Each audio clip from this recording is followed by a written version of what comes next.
کہا کہ چھوٹا پیسہ کیا دے کر آپ عالم کی توہین کر رہے ہو، حافظ کی توہین کر رہے ہو؟ لاکھوں روپیہ اتنا دو کہ ڈاکٹر شرمندہ ہو جائے، دنیا دار شرمندہ ہو جائے، سائنٹسٹ شرمندہ ہو جائے۔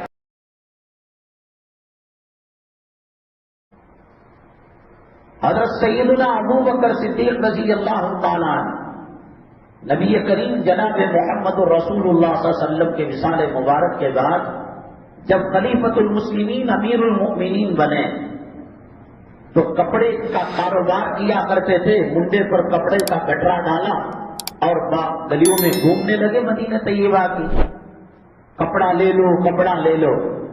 حضرت عمر بن خطاب رضی اللہ تعالیٰ عنہ اور دیگر صحابہ نے دیکھا، ارے بھئی یہ تو امیر المؤمنین ہیں، خلیفۃ المسلمین ہیں، قاضی القضات ہیں، چیف جسٹس ہیں، اور کپڑا بیکار کر رہے ہیں۔ کہا کہ یہ نہیں ہو سکتا، آپ 2 گھوڑوں کی سواری نہیں کریں گے، بیت المال سے وظیفہ دیا جائے گا۔ بیت المال سے وظیفہ علماء کو دیا جاتا تھا، اماموں کو دیا جاتا تھا، معذروں کو دیا جاتا تھا، مجاہدوں کو دیا جاتا تھا، تو یہ دینے کی وجہ سے ان کا مقام نہیں بڑھ گیا۔ حضرت عمر بن خطاب رضی اللہ تعالیٰ عنہ نے وظیفہ دلوایا اور کہا کہ آپ اس کام میں لگیں گے، منبر کون سنبھالے گا، محراب کون سنبھالے گا، عدالت کی کرسی کو کون سنبھالے گا؟ امی جان سیدہ عائشہ صدیقہ رضی اللہ تعالیٰ عنہ پر جب تہمت لگی، 1 مہینے تک مدینہ طیبہ اور عالم عرب کی فضا زہریلی رہی۔ باطل میڈیا، جھوٹا میڈیا یہ آج کا نہیں ہے، یہ زمانے سے چلا آ رہا ہے، اس کے اسباب بدلے ہوں گے۔ واٹس ایپ آیا ہوگا، ٹویٹر آیا ہوگا، فیس بک آیا ہوگا۔ غزوہ احد کے اندر میڈیا چلایا، رسول اللہ صلی اللہ علیہ وسلم کا وصال مبارک ہو گیا۔ صحابہ کرام چاہنے والے، محبت کرنے والے ہوش و حواس کو قابو میں نہیں رکھ سکے اور جیتنے والی جنگ ہار میں وقتی طور پر تبدیل ہو گئی۔ مکہ مکرمہ کے اندر نبی کریم جناب محمد رسول اللہ صلی اللہ علیہ وسلم کی دعوت و تبلیغ اور آپ کی ذات گرامی کو ختم کرنے کے لیے میٹنگ ہوئی۔ شیطان داڑھی لگا کر انسان کی بزرگ کی شکل میں وہ میٹنگ کے اندر آ گیا، اور جب لوگ فیصلہ کرتے کہ آپ کو قتل کر دیا جائے گا، آپ کو کڈنیپ کر لیا جائے گا، تو یہ اس کا توڑ کرتا۔ اس نے کہا کہ آپ جب کمرے سے نکلیں گے، آرام گاہ سے نکلیں گے، بیک وقت ہر قبیلے کا سردار مار دے نبی علیہ باللہ رسول اللہ صلی اللہ علیہ وسلم کو، تو پھر کسی ایک قبیلے والوں پر، ایک خاندان والوں پر، ایک جماعت و تنظیم والوں پر خون کا الزام نہیں آئے۔ اسی پر عمل کیا تھا کفار مکہ نے۔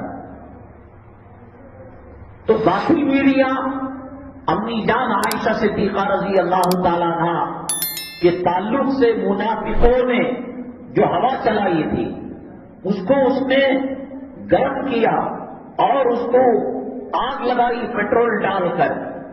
کچھ معصوم صحابہ وہ پریشر میں آ کر کچھ غلط فہمی کا شکار ہو گئے۔ بیت المال سے ان میں سے بعض صحابہ کو وظیفہ ملا کرتا تھا، پیسہ ملا کرتا تھا، اور جب 1 مہینے کے بعد حضرت ابو بکر صدیق رضی اللہ تعالیٰ عنہ کی صاحبزادی ہیں حضرت عائشہ صدیقہ رضی اللہ تعالیٰ عنہ، نبی کریم صلی اللہ علیہ وسلم کی چہیتی بیگم ہیں، بیوی صاحبہ ہیں،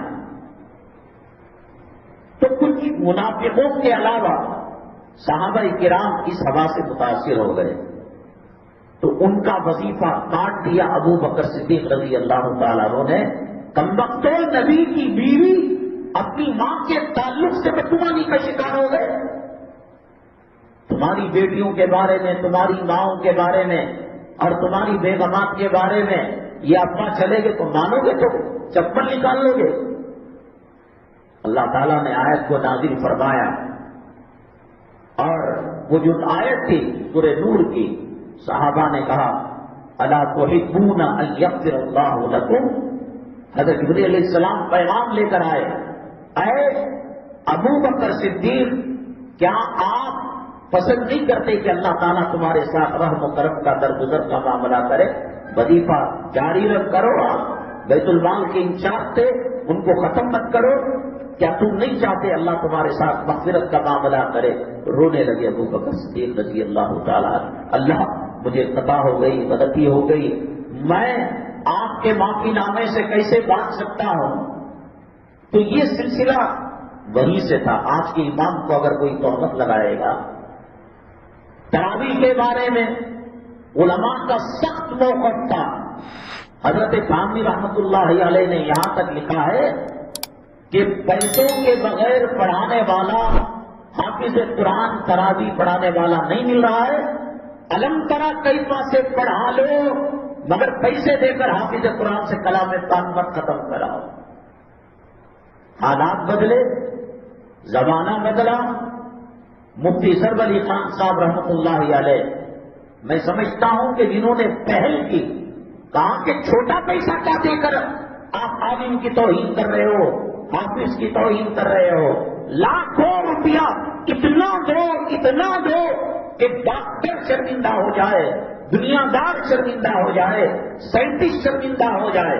کل کیا کہہ رہے تھے حضرت تھانوی رحمۃ اللہ علیہ؟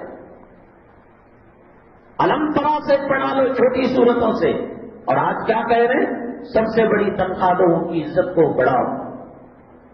تو پیسہ لے کر اگر امامت کرتا ہے، اذان دیتا ہے، کلام پاک پڑھاتا ہے، دین کا کام کرتا ہے، تو یہ صحابہ کرام کا عمل رہا ہے۔ حضرت ابو بکر صدیق رضی اللہ تعالیٰ کپڑا بیچنا چھوڑ کر صحابہ کرام نے ان کو وظیفہ جاری، اور وہ اتنا بڑا وظیفہ تھا، آج کسی ساتھ ہے 7,000 روپے موزن، کتے کو دھلانے کا پیسہ نہیں ہو، 12,000 روپے عورت شہر کے اندر اماموں کی تنخواہ ہے۔ کہاں کہ اتنا دو کہ لوگ اس کی تکریم اور تعظیم کرنے لگے۔